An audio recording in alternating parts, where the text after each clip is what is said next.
இந்தியாவில் அதிக காலம் பிரதமராக பதவி வகித்தவர் மறைந்த தலைவர் ஜவஹர்லால் நேரு. தற்போது ஜவஹர்லால் நேருவை விட அதிக ஆண்டுகள் பிரதமராக பதவி வகித்து பிரதமர் நரேந்திர மோடி அவர்கள் சாதனை படைத்துள்ளார். பண்டிட் ஜவஹர்லால் நேரு 1952 மே 13ஆம் தேதி பிரதமராக பதவியேற்று 12 ஆண்டுகள் 14 நாட்கள் பிரதமராக பதவியாற்றினார்.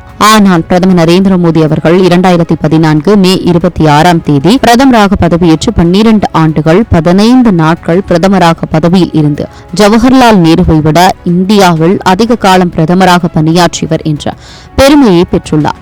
இது தற்போது பாஜக வட்டாரங்களில் ஆழ்ந்த மகிழ்ச்சியை ஏற்படுத்தியுள்ளது. பிரதமர் நரேந்திர மோடி 2024ஆம் ஆண்டு ஜூன் 9ஆம் தேதி 3வது முறையாக பதவியேற்றார். இன்று அவரின் பிரதமர் பதவிக்காலம் 12 ஆண்டுகள் 15 நாட்கள் நிறைவு பெற்றுள்ளது. அதாவது அவர் 4398 நாட்கள் பதவியில் இருந்துள்ளார். ஜவஹர்லால் நேரு அவர்களின் பதவிக்காலம் 4397 நாட்கள் ஆகும். பண்டிட் ஜவஹர்லால் நேருவின் மொத்த பதவிக்காலம் குறித்து அடிக்கடி குழப்பம் ஏற்படும். அதற்கான காரணம் 1947 ஆகஸ்ட் 15 அன்று நேரு உண்மையில் பிரதமரானார். இருப்பினும் 1952 மே 13ஆம் தேதி அவர் மக்களால் தேர்ந்தெடுக்கப்பட்டு பிரதமராக பதவியேற்ற காலமே கணக்கில் எடுத்துக் கொள்ளப்படுகிறது.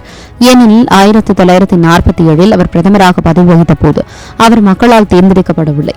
1952 நடந்த முதல் மக்களவைத் தேர்தல் வரை அவரது 5 ஆண்டு பதவிக்காலம் ஒரு இடைக்கால அரசாங்கத்தின் தலைவராகவே இருந்தது.